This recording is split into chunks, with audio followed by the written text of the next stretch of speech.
వృశ్చికం వారికి పంచమ స్థానంలో మీకు శని సంచారం జరుగుతుంది. ప్రస్తుతం ఉత్తరాభాద్ర నక్షత్రంలో ఉన్నాడు. రేవతి నక్షత్రంలోకి మారబోతున్నాడు శని. మే 18వ తేదీ నుంచి మనకి వచ్చే సంవత్సరం 2027 జూన్ 2 వరకు అక్కడ ఉంటాడు. దాదాపుగా 11 నెలలు ఉంటాడు అక్కడ. ఈ 11 నెలల పాటు శని ఇచ్చేటువంటి ఫలితాలు ఏమిటి, ఏ విషయాల్లో మీకు చక్కగా కలిసి వస్తుంది, ఏ దేవతారాధన చేసుకోవాలి, ఎటువంటి విషయాల పట్ల మీరు జాగ్రత్త వహించాలనేటువంటి అంశాలు చెప్తుంది. నేనైనప్పటికీ చెప్పేస్తుంది సాక్షాత్ లలిత అమ్మవారిగా భావిస్తూ ఆ లలితాంబిక అమ్మవారి యొక్క అనుగ్రహం మీకు పరిపూర్ణంగా కలగాలని మనస్ఫూర్తిగా కోరుకుంటూ, మీకు పంచమ స్థానంలో శని ఎటువంటి ఫలితాలు ఇస్తాడు, అందులోని బుధుడు యొక్క నక్షత్రంలోకి వెళ్తున్నందుకు అంటే ఇక్కడ మంచి చెడు రెండూ ఉంటాయండి. ముందు మంచి విషయాలు తెలుసుకుందాం. ఎప్పటి నుంచో వివాహం అవ్వటం లేదు, ఎన్ని సంబంధాలు చూసినా కుదరట్లేదు, ఏంటో అన్నీ బాగున్నాయి, చదువు ఉంది, ఉద్యోగం ఉంది, మంచి రూపురేఖలు ఉన్నాయి, మంచి ఫ్యామిలీ, ఎందుకు అవ్వట్లేదు అర్థం కాదు కొంతమందికి. దానికి జన్మజాతకంలో ఆలస్య వివాహ యోగం అని ఉంటుంది, లేదా గోచారం అనుకూలించదు. అలాంటప్పుడు ఇప్పుడుండే గ్రహస్థితి మీకు అనుకూలిస్తుంది. గుర్తుపెట్టుకోండి, బుధుడు రాశుల్లోకి ఎప్పుడైతే బుధ నక్షత్రంలోకి ఎప్పుడైతే వెళ్తాడో మీనరాశిలో, రేవతి నక్షత్రంలోకి, ఖచ్చితంగా అక్కడ నుంచి పాజిటివ్ స్టార్ట్ అయ్యి తీరుతుంది, అందులో ఎటువంటి డౌట్ లేదు. మరి అదేవిధంగా ఇన్వెస్ట్మెంట్స్, విదేశాలకు వెళ్ళడానికి, తండ్రి గారి యొక్క ప్రాపర్టీ కొంతవరకు కలిసి రావడము, ఇటువంటివన్నీ కూడా ఇస్తాడు. కాకపోతే తండ్రి గారి ఆరోగ్యము, మీరు ఉద్యోగంలో ఎక్కడికో అంటే కొన్నిసార్లు చూడండి అంతా బాగున్నా సరే మారుతుంటారు తెలియక, ఆ మిస్టేక్స్ మాత్రం చేయకండి. బాగోపోతే మారడం లేదు, అన్నీ బాగున్నా మారేటువంటి యోగం. అన్నీ బాగున్నా జాబ్ వదిలేస్తానండి ఇంకోటి ఏదో వస్తుందని, లేకపోతే వ్యాపారంకి వెళ్ళిపోతాను అనుకునే కొన్ని రాంగ్ డెసిషన్స్ తీసుకుంటారు. ఎందుకంటే మీకు పంచమ స్థానం, ఆలోచన స్థానంలో ఎప్పుడైతే శని ఉన్నాడో అది ఇచ్చేటువంటి రిజల్ట్ ఏమిటి అంటే మందత్వము అంటారు. అంటే ఒక నిర్ణయం తీసుకుంటే మంచి జరుగుతుంది 10 మంది చెప్తున్నా, మనం అది కాదు నాకు ఇదే కరెక్ట్ అనుకుని వెళ్ళిపోతూ ఉంటాం. అప్పుడు ఏమవుతుంది, దాన్నే కర్మ అంటాం. కాబట్టి ఈ ఈ యొక్క షేర్ మార్కెట్ విషయంలోని, సంతానం విషయంలోని, ఫ్రెండ్షిప్ చేసుకునే విషయంలోని, ఒక ప్రేమ వ్యవహారాల విషయంలోని, కొన్ని వ్యసనాలకు గురయ్యేటువంటి విషయంలో మనకు తెలియకుండానే వెళ్ళిపోతూ ఉంటాం. ఈ విషయాల్లో ఖచ్చితంగా జాగ్రత్తగా ఉండండి. స్వయం కృషితో ఏదైనా ప్రాపర్టీ కొనుక్కోవాలనుకునేటువంటి వారికి బాగుంది, వివాహానికి బాగుంది, ఇన్వెస్ట్మెంట్స్కి బాగుంది. చెప్పాలంటే లాంగ్ టర్మ్ షేర్ మార్కెట్కి అయితే కొంతవరకు అనుకూలిస్తుంది, లేదని కాదు. కానీ డెసిషన్ తీసుకునేటప్పుడు మీకు తెలిసిన వారు, మీ హితము కోరేటువంటి వారు, వెల్ విషర్స్ అంటూ ఉంటారు, వారిని సంప్రదించి మీరు జాగ్రత్తగా నిర్ణయం తీసుకోండి. లాంగ్ టర్మ్గా ఉన్న నిర్ణయాలు తీసుకోండి, ఖచ్చితంగా బాగుంటుంది. ఇక మీరు సంతానం విషయంలో కొంచెం స్ట్రెస్ ఉంటుంది, శస్త్రచికిత్సలు చేయించుకోవాల్సిన పరిస్థితి, ఐయుఐలు ఐవీఎఫ్లు చేయించుకునే వారు కొంచెం చూసుకొని ఇది సరైన సమయమా కాదా అని 4 సార్లు చెక్ చేసుకొని చేయండి. ముఖ్యంగా చండీ పారాయణము, కాలభైరవుడి యొక్క అష్టకం చేయండి, అన్ని విధాలు బాగుంటుంది. మరి దీని యొక్క ప్రభావం ఒక్కొక్కసారి పర్సనల్ చార్ట్లో శని బుధుడు యొక్క మహాదశలు అంతర్దశలు నడిచేటప్పుడు ఎలా ఇస్తాడు, మీ యొక్క లగ్నాన్ని బట్టి, మీ జాత చక్రంలో శని బుధుల యొక్క పరిస్థితులను బట్టి, శని మహర్దశలో బుధుడు అంతర్దశ, బుధ మహర్దశలో శని అంతర్దశ, దీని మీద కూడా ప్రభావం ఉంటుందండి. ఎప్పుడైనా ఒక గ్రహం ఒక నక్షత్రం మీద వెళ్తున్నప్పుడు అప్పుడు కనుక మీకు ఇక్కడ మనకి గురువర్గ లగ్నాలు, శని వర్గ లగ్నాలు ఉంటాయి. ఆ లగ్నాలను బట్టి మీ యొక్క షోడశ చక్రాల్లో, అంటే మనకి 16 డివిజనల్ చార్ట్స్ అంటారు, వాటిని బట్టి దాని ప్రభావం మారుతూ ఉంటుంది. కాకపోతే ఏదేమైనా కానీ ఏమంటే నాకు జాతకం తెలియదు, ఏమీ తెలియదు, ఏం చేయాలి, ఈ శని బుధుల యొక్క కాంబినేషన్ అనేటువంటిది ఒక రకంగా చెప్పాలంటే ఇది ఫైనాన్షియల్ గ్రోత్ ఇస్తుంది. అయితే ఇండియాకి కూడా కొంతవరకు ఫైనాన్షియల్ గ్రోత్ ఇస్తుంది. అయితే మనం చాలా రోజులుగా చెప్పుకుంటున్నాం, ఒక 8-9 నెలల నుంచి చెప్తూనే ఉన్నాం, యుద్ధాలు పెరుగుతాయి, యుద్ధ సంబంధంగా వాటర్ ప్లేసెస్లో కూడా ఇంకా పెరుగుతాయి అనేటువంటి నీటి ప్రాంతాల్లో. ఎందుకంటే జలరాశులు అని ఉంటాయి, కర్కాటకము, వృశ్చికము, మీనము. ఈ జలరాశుల్లోకి ఎప్పుడైతే శని యొక్క సంచారం జరుగుతూ, మొన్న మనకంతా కూడా కుజుడు కూడా కలిసి ఉండడం, కుజుడు కుంభంలో ఉండి రాహుతో కలవడం, దాని తర్వాత శనితో కలవడం వల్ల జలరాశుల్లో ఉండేటువంటి జల ప్రదేశాల్లో యుద్ధాలు పెరగడం, జలరాశుల్లో ఉండేటువంటి అన్ని దేశాల్లో ఉండేటువంటి కొన్ని నౌకలకు ఇబ్బంది రావడం, అందులో ముఖ్యంగా ఇండియా నౌకలకు కూడా ఇబ్బంది రావడం, ఇవన్నీ చెప్పుకున్నాం మనం.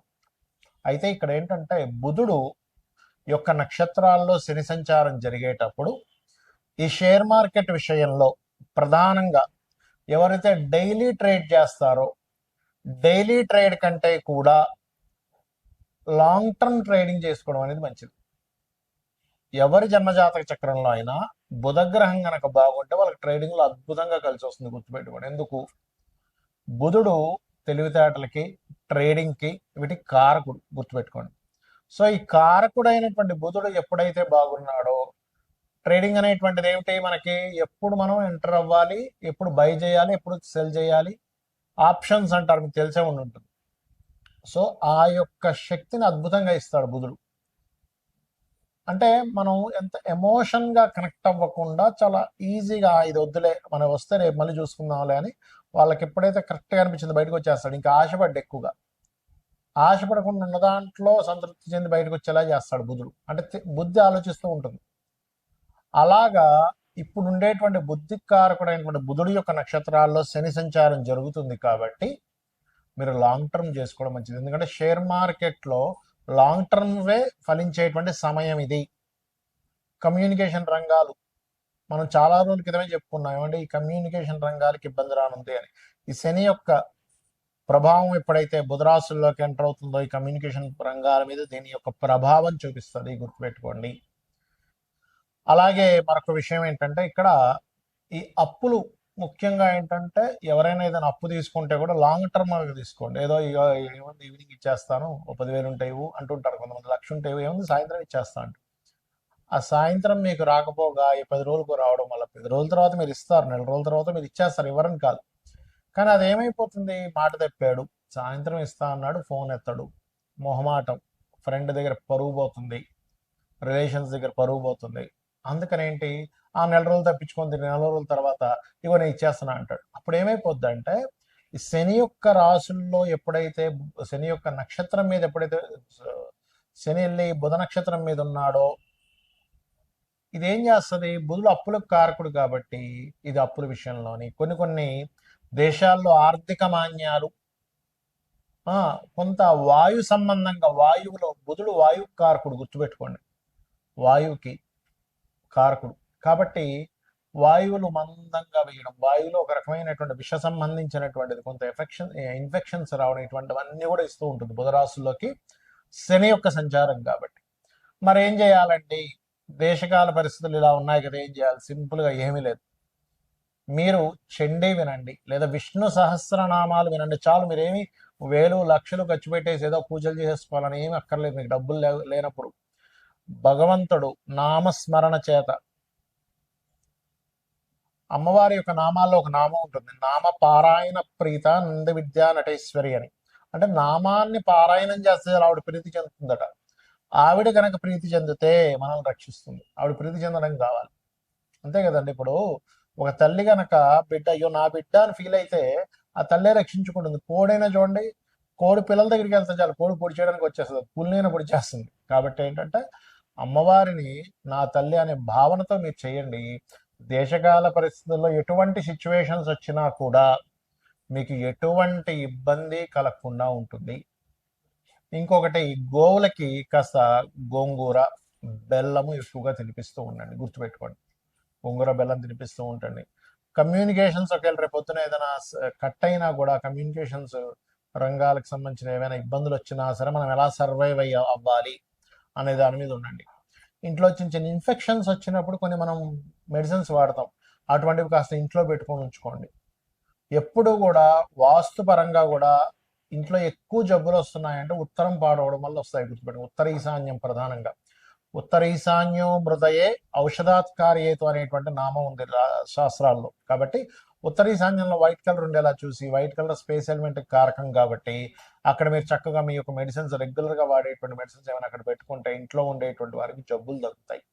ఎందుకంటే వాయుతత్వ నక్షత్రాల్లోకి వాయుతత్వ గ్రహమైనటువంటి మీనరాశిలో జల సంబంధించిన రాశుల్లోకి వచ్చినప్పుడు నీటి ద్వారా వచ్చేటువంటి జబ్బులు, వాయు ద్వారా వచ్చే జబ్బులు పెరుగుతాయి.